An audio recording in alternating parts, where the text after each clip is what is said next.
So this is more examples on how to solve two-step equations using inverse operations. And these include some tricky problems that students often make mistakes on.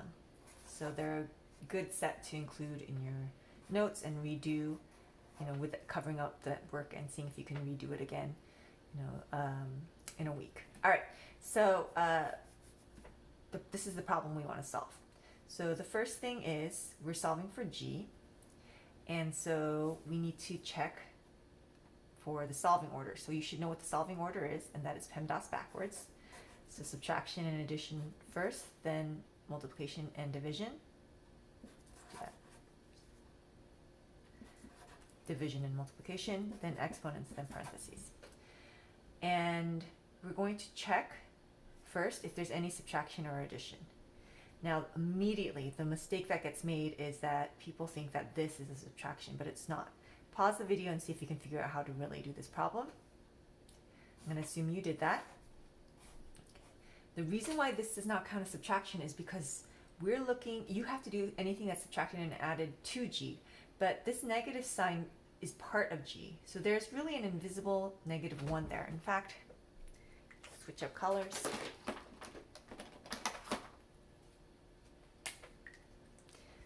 So there's an invisible 1 here. So really this is a -1 times g, and remember there's an invisible plus sign in front of any number that doesn't have a sign. So this is really plus 15 minus 1g. So this is the number being added to the -1g. If I were to reverse this order, this would really be -1g plus 15 equals 13.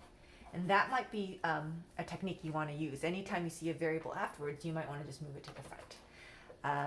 And then you can solve it that way.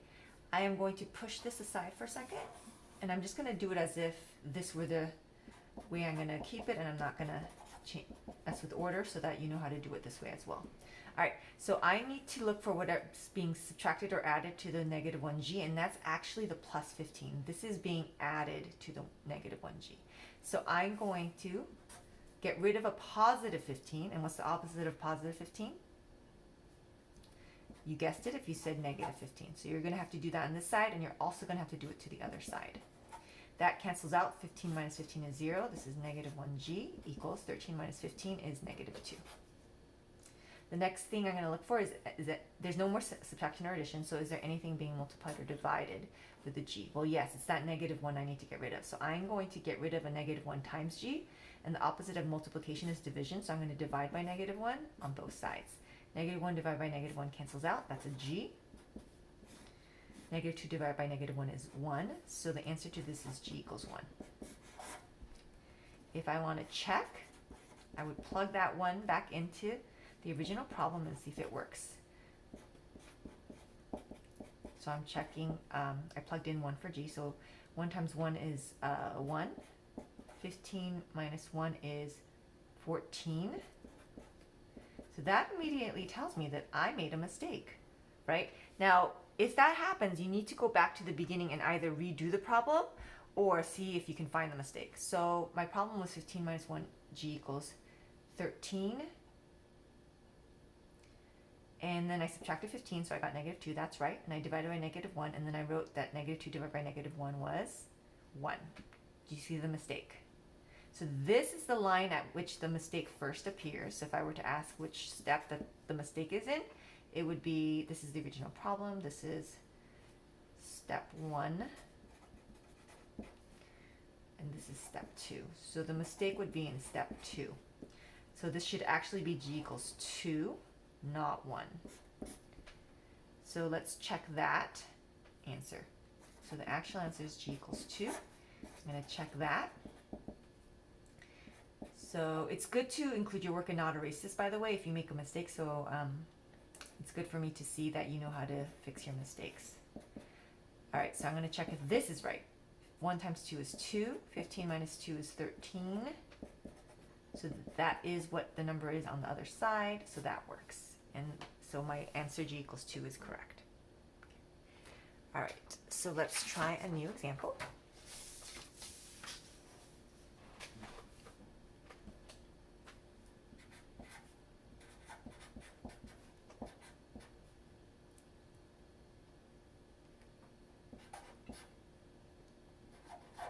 Okay, so you might want to pause the video and try this problem on your own.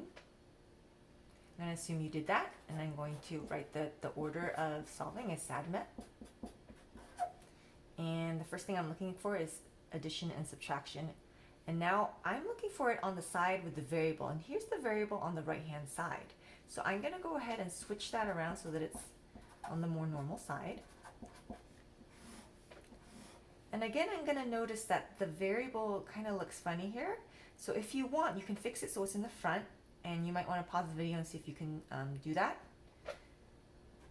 So if you want to do it that way, you would have a negative h over 3 in the front because that negative sign goes with the h, and then there's an invisible plus sign in front of that 7.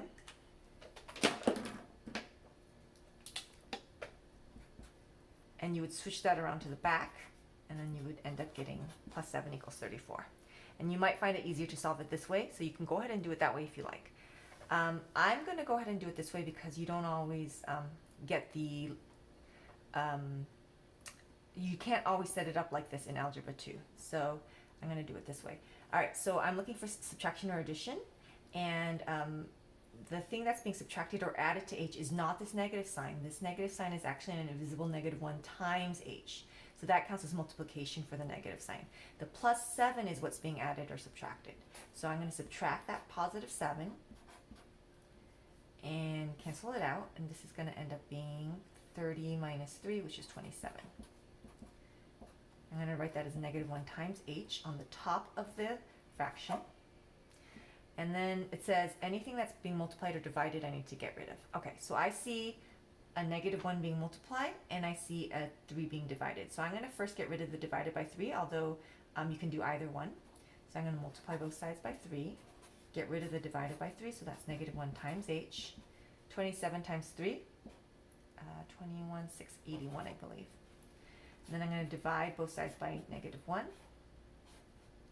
Cancel out the negatives. That 81 divided by negative 1 is a negative 81. So the answer is going to be h equals negative 81. Okay.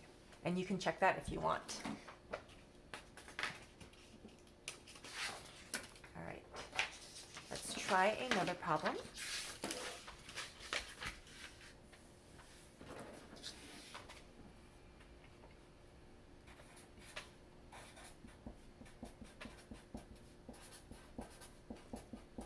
So again, you can pause the video, try this on your own before you see how I do it. All right, I notice that even before I solve, I can simplify this side so that I don't have so many numbers. So I'm going to do that first. So I'm going to simplify first to make the problem smaller. So when I simplify, the order is PEMDAS.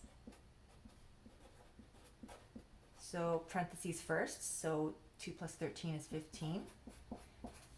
There's no exponent, multiplication and division next, so that's multiplication because it's automatically multiplication if they don't have any sign and the numbers in front of the parentheses. So 2 times 15 is 30.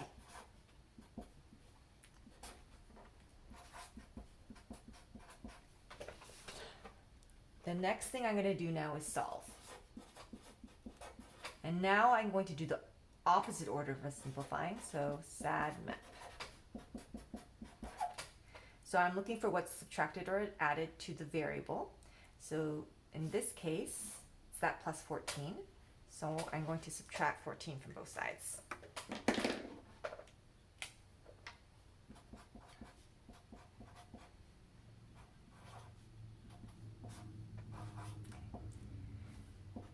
Then I'm going to look for what's being multiplied or divided to the I. Well, there's an invisible times sign here, so 8 times I, so that means this times 8 is being multiplied. So I need to get rid of it by doing the opposite operation. So the opposite of multiplication is division, so I'm going to divide both sides by 8. That cancels out, and I equals 2. And that's going to be the answer.